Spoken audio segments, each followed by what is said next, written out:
I think when you get divorced, the differences in who you are as people, as parents, is one of those things that gets highlighted. And so now, what the parents might have discussed in the bedroom by themselves each night and came up with a joint decision, now they're making separate decisions. And quite often, the decisions they're making for the child they're pretty different. Or those differences are more marked. So I see my kids adjusting to kind of like, who is this guy?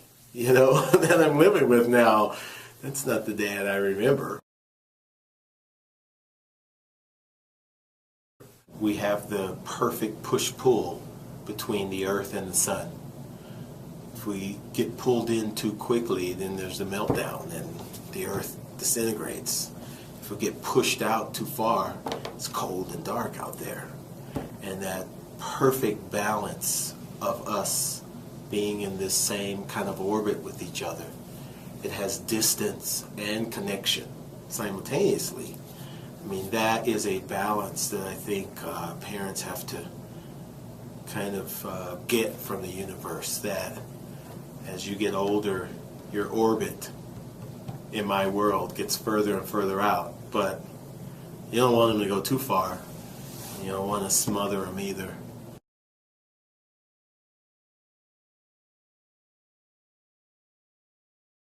What I think a lot of parents don't do is recognize that that orbit at 16 isn't even close to being the same as it was at 14.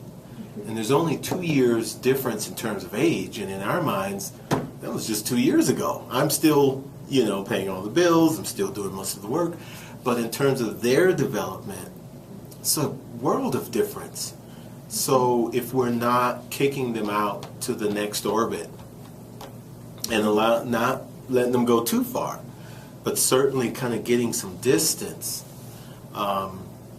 then they're going to pull away.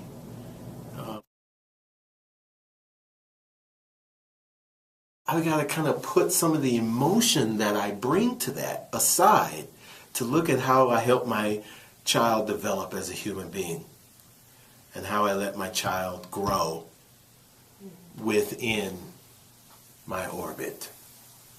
Where's that safe space where she's learning to be a good human being and not just being prevented from doing something that would make me feel uncomfortable.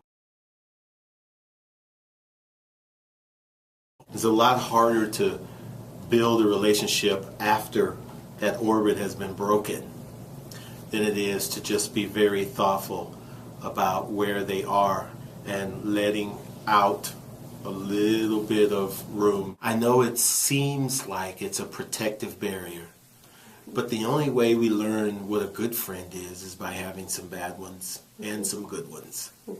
And then we start to make a decision for ourselves, the difference.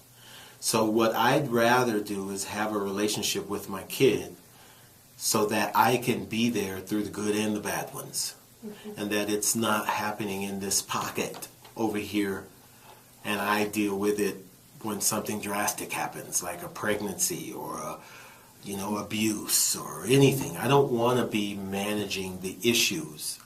I want to help manage her preparation, which requires a little bit of freedom and some thought and communication.